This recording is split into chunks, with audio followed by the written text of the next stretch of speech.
Siku ya jua kali katika viunga vya ofisi za CCM mkoa wa Geita, mwanamke mmoja alitembea kwa mwendo wa utulivu lakini kwa kujiamini.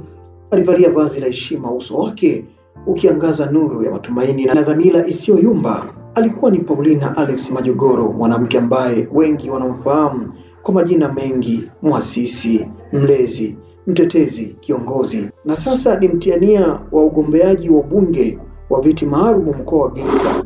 Safari ya Paulina si ya kawaida, si ya wale waliokulia kwenye nafasi, bali ya wale waliotengeneza nafasi kwa wengine. Kwa miaka mingi amekuwa mkurugenzi mtendaji wa shirika la Niliko, taasisi isiyo ya kiserikali ambayo imekuwa ni kama taa gizani kwa watoto, wanawake na jamii zenye changamoto mkoani Geita. Kupitia shirika hilo, Paulina amewainua waliokuwa wamepoteza matumaini na kuwapa nafasi ya kuishi tena kwa heshima na tumaini. Lakini hiyo si hadithi yote. Wakati wengi walikaa kimya mbele ya ukatili wa kijinsia, Paulina alisimama, alipaza sauti, akiwasiliana, akatenda. Alianza na kampeni ya vijijini kwa wanawake waliokata tamaa, kwa watoto walioumizwa na mfumo, na kwa vijana waliodhania maisha yamekwisha.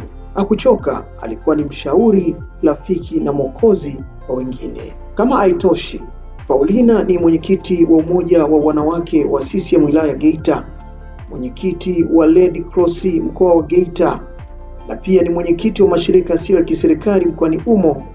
Ni mwanamke mwenye nafasi nyingi, lakini amekuwa mstari wa mbele kwa kila kofia anayoivaa, huonesha dira, moyo wa huduma na sauti ya mabadiliko. Uamuzi wake wa kujitosa katika kinyang'anyiro cha ubunge wa viti maalum si wa ghafla, ni mwendelezo wa kazi aliyokuwa akifanya nyuma ya pazia. Sasa akitaka kufika mbele ya pazia, akiwa na dhamira ya kuwafikisha watu wake kwenye ardhi wanayostahili. Paulina hana haja ya kujieleza sana, kazi zake zimemweleza.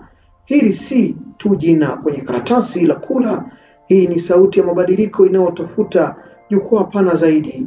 Paulina Alex Majogoro, mwanamke aliyejitoa kwa jamii, sasa anataka kuwatumikia wote kwa sauti yenye nguvu, sauti ya bunge.